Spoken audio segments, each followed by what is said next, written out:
सरकार का माल दरिया में डाल ए उक्ति को अक्षर अक्षर पालन करा देखा मिलूँ। बर्तमान आम अच्छु कंधमाल जिला दारिंगबाड़ी ब्लॉक रो टेकांगिया गाँव में आपण को मुझे देखापी चाहिए। ये जो मो पछपटे आप देखिपुंट ये हूँ राजस्व विभाग डाक बंगला। देखु किभली भाव में रही ये डाक बंगला आउ ये डाक बंगलार सुरक्षा निमंते 5 लाख टंका व्यय एठी पाचेरी निर्माण कराई जहाँकि आपण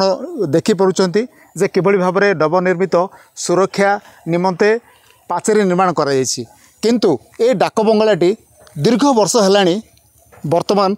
भूत कटी पलटि केते वर्ष है ये डाक बंगला अचल हो पड़ी केते वर्ष है भग्न अवस्था रही से नहीं आम ग्रामवासी सहित कथा आम सहित रही टेकांगिया ग्रामवासी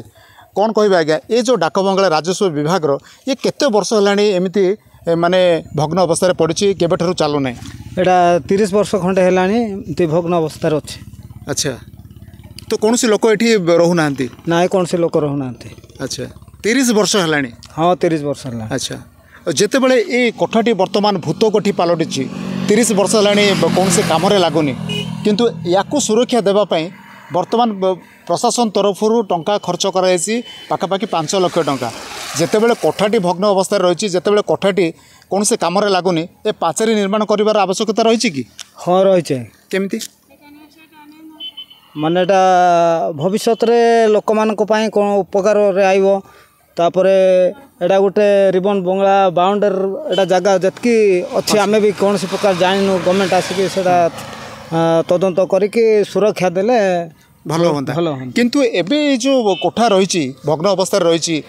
आपण जमती कहते जे कोठार सुरक्षा निमंते सरकारी जमीर सुरक्षा निमंते पाचेरी निर्माण करने आवश्यकता रही कहते किंतु वर्तमान देखु ये जो सरकारी जमीर सरकार टंका खर्च कर पाचेरी टंका खर्च कर सरकार किंतु ए मका चाष किए करते विस्तीर्ण भाव में ये डाक बंगला भितर कि अधिकार देला ये करा ठीक कि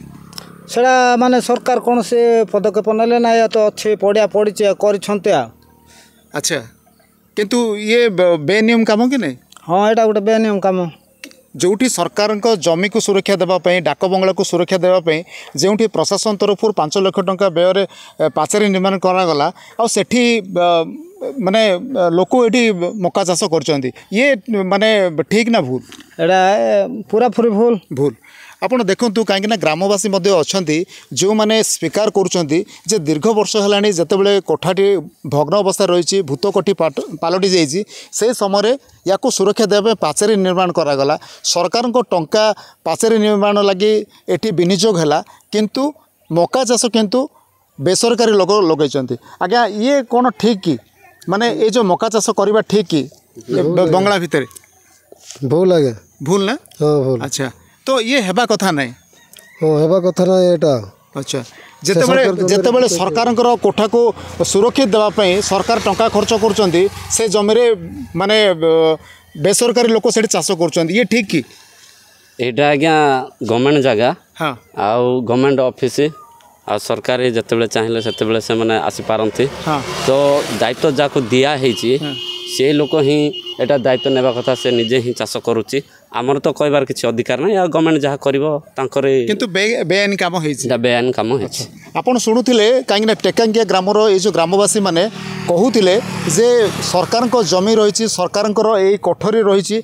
सुरक्षा देवा निमंते पाचेरी आवश्यकता अच्छी किंतु पाचेरी सरकार टंकार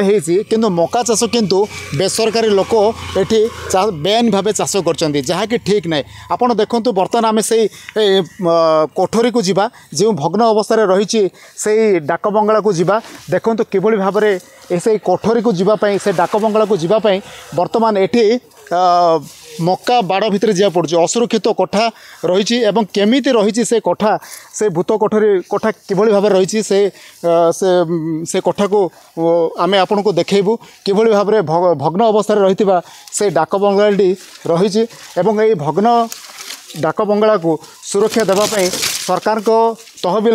लक्षाधिक टंका खर्च कराई किंतु एठी बेसरकारी भाव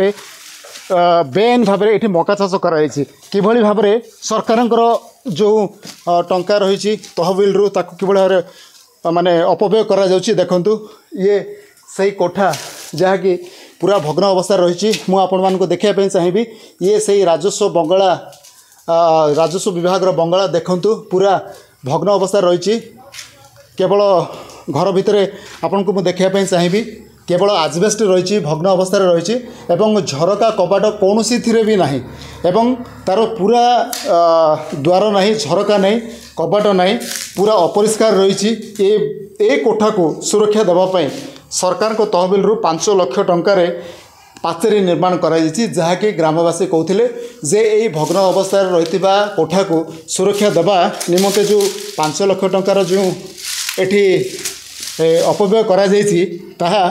ठीक नहीं जदि एठी जदि सरकार को टंका एठी विनियोग करा जायछि कोठार सुरक्षा पे सरकारी जमी पे किंतु एठी बेआईन भाव में एठी मका चाष करा जायछि आपन को मु देखा पे चाहिबी एई कोठा चारि पाखरे पूरा विस्तीर्ण भावे मका चाष करा जायछि विभाग जो अधिकारी माने रही कोठा एवं सरकारी जमी को सुरक्षा देवाई पाचेरी निर्माण करा जायछि सत हेले जो मूल लक्ष्य रही जे जमी को किभली भाव में सुरक्षित रखा जाय परिबो ए जमी रे कोनोसी बेसरकारी लोक किभली एठी प्रवेश करि परिबे नै कौनसी मका चाष करें नहीं आपको सफा सुतरा रखा जावा कथा किंतु कोठाटी भग्न अवस्था रही बेले एठी तहबिल रु 5 लाख टंका व्यय एठी पाचेरी निर्माण कराई आपको सुरक्षा देवा निमंते किंतु यही टंका जो खर्च कराई पाचेरी ताहा कौटी ना कौटी बेआईन भी भावे कहीं जितेबले ये भग्न कोठाटी जितेबले काम लगुनि कौन सी काम लगुनि तो कहीं आवश्यकता पड़ा जे पाचेरी निर्माण आउ जो पाचेरी निर्माण करा ताहार उच्चता पाखापाखि 3 फुट रही जो पाचेरी उच्चता पाखापाखि 5 फुट रु अधिक रहा कथा 4 फुट रु कि 5 फुट रहा कथा से पाचेरी 3 फुट रही एवं असुरक्षित भग्न अवस्था रही भूत बंगला साजी ये राजस्व विभाग डाक बंगलार सुरक्षापी 5 लाख टंकार एठी बाउंड्री कराई सुरक्षा पाचेरी निर्माण कराई जहाँकि कौन आवश्यकता ही ना जितेबले कोठाटी संपूर्ण भावे ताकू सजड़ा जाता मरामती करा जाता कार्यक्षम जदि अनुदान आसता यह प्रथमे ठीक करा जाता तापर यार सुरक्षा नहीं पाचेरी निर्माण करा जाई पारि था किंतु एठी गोटे पटे बंगलाटी भूत बंगला भावे एठी रही भग्न अवस्था रही किंतु अन्य पटे सरकार को तहबिल रु 5 लाख टंका एठी खर्च कराई जो पाचेरी निर्माण कराई ताहा मध्य सेथिरे दुर्नीति होइतिबा मध्य परिलक्षित होउछि काहेकि ना जार उच्चता पाखापाखि 3 फुट रही पाचेरी उच्चता अधिका रहिबा कथा किंतु आमे जहाँ देखुछु विजुअल रे ताहा 3 फुट रही तो जोठी आवश्यकता जहाँ दरकार ताहा प्रशासन तरफ करा जाए ना जो भग्न अवस्था जो भूत बंगला जो पाचेरी एठी निर्माण कराई से टंका जदि अन्य कौन सी शिक्षानुष्ठान किंबा अंगनवाड़ी केन्द्र किंबा जोठी दरकार आवश्यकता रही सेठार जदि से टंका खर्च करा जाई पारिथांता ताहाले सरकारଙ୍କର ए जो अपव्यय कराई ताहा रोका जाई पारंता देखिबार कथा राजस्व विभाग अधिकारी माने ए डाक बंगलार सुरक्षा नहीं ये जो वर्तमान जो माने अनुप्रवेशकारी एठी मका चाष करछंती सेमान को ऊपर कौन कार्यानुष्ठान ग्रहण करुछंती कौन तदंत करुछंती ताकू एबे देखिबा को बाकी रहिला कंधमाल जिला टेकांगिया राजस्व डाक बंगला परिसर अजित कुमार नायक।